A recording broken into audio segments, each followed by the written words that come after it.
Here's your old friend, Jackson Snyder, and I have for you today a new edition of a very, very early text that was used by the church in the 2nd century. Many churches considered it to be authoritative and anointed, but of course, the Roman Catholic Church got rid of this one in the 4th century. However, there are some people today that are canvassing to get this back in. Unfortunately, I have only a couple pages of fragments here, but they really tell the tale. What is this manuscript? Why, it's the Revelation of Peter.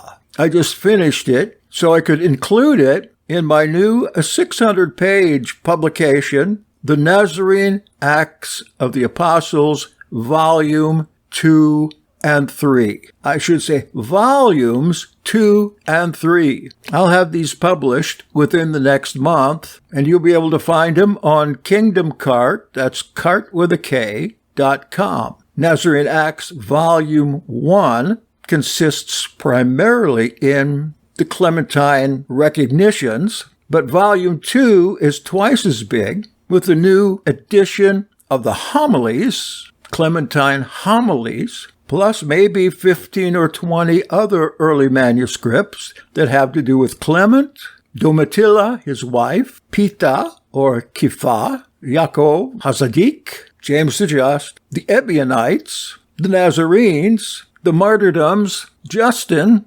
Josephus, all packed into these pages, not those old public domain translations from 400 years ago. These are brand new. I went over every word in all these texts, modernized it if it needed, synonymed it if it was no longer in circulation, did away with that old English Elizabethan language. I even included contractions. Next project, I'm going back to Nazarene Acts Volume 1 and redo that whole thing and put it back out there for you. Now, these are just a couple of the 13 books that I have published right now, most of them translations or completions of early works that are full of vacancies or holes. So how much are they? They're all free. If you want a PDF, you can have it free. I'll email it to you. I know this won't be of any value if you're not interested in these antiquities or the natural lives of these apostles and Yeshua himself, but some of us are very interested to know how Yeshua and the apostles lived, how they believed,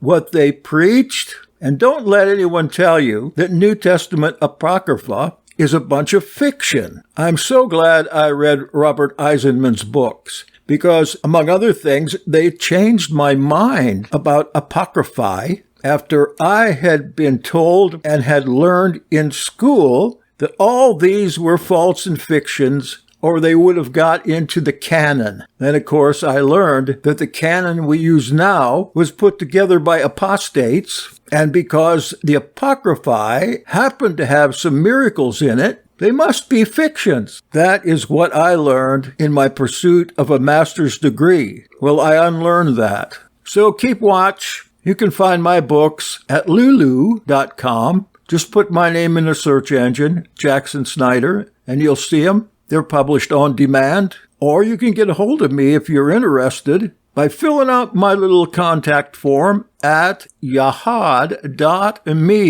YAHAD.me. There's a list of some of them on there. Tell me what you want, what's interesting to you, and most certainly get Nazarene Acts Volume 1. I guarantee you'll want more once you read that book written by Ebionites and Nazarenes. So now, let's get on with the Apocrypha, fragments of the Apocalypse of Peter.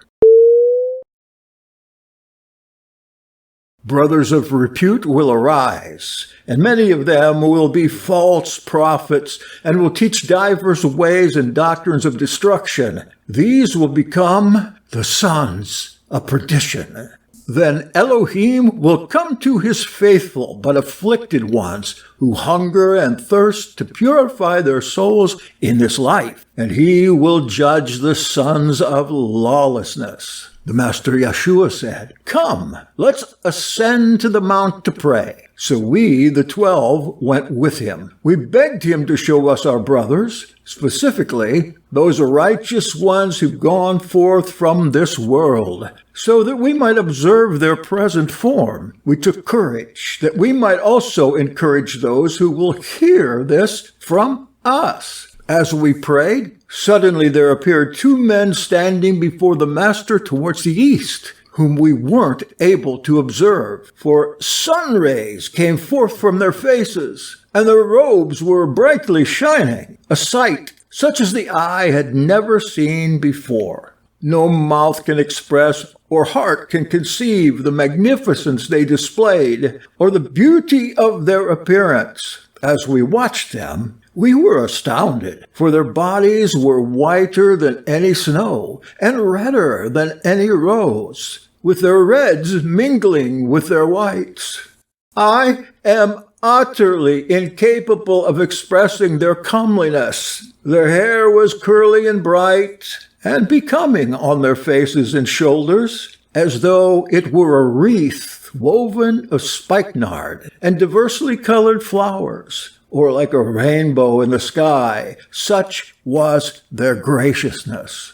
Seeing their beauty astonished us, especially since they appeared so unexpectedly. I approached the Master and said, "Who are these personages?" He told me, "These are your righteous brothers whose forms you asked to see." I said to him, "And where are all the righteous ones located? And what sphere do they inhabit to possess such a resplendence?" Then the Master showed me a very great country outside this world, exceedingly radiant and light, with the atmosphere shining with sun rays, and the ground blooming with unfading flowers, copious spices and plants, and fair flowering and incorruptible trees bearing blessed fruit. So great was the perfume that it even wafted to us. Those dwelling in that place wore the robes of shining angels, appropriate for their country, and had angels hovering about them.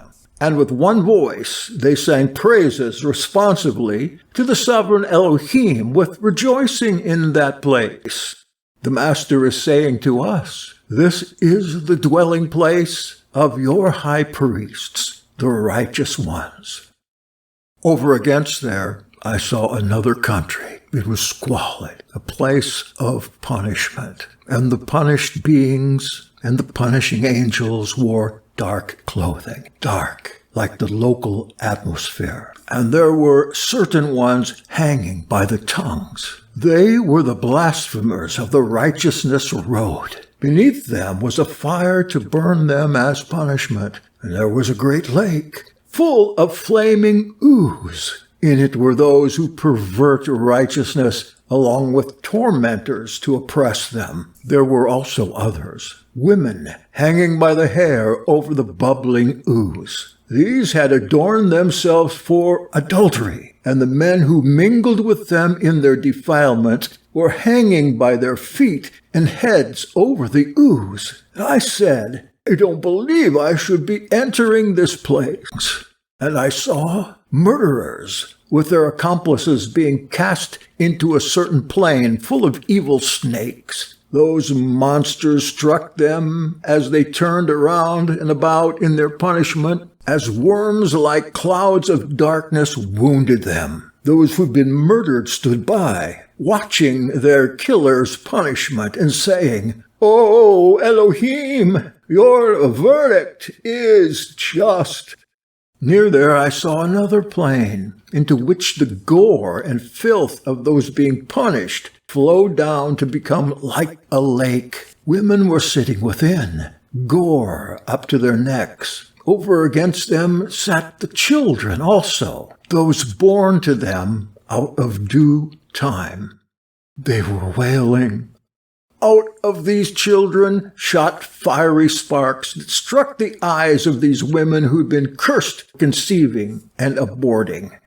There were other men and women on fire up to their waist. They'd been cast into a dark place to be beaten by evil spirits, while tireless worms feasted on their organs. These people had persecuted the righteous and delivered them up.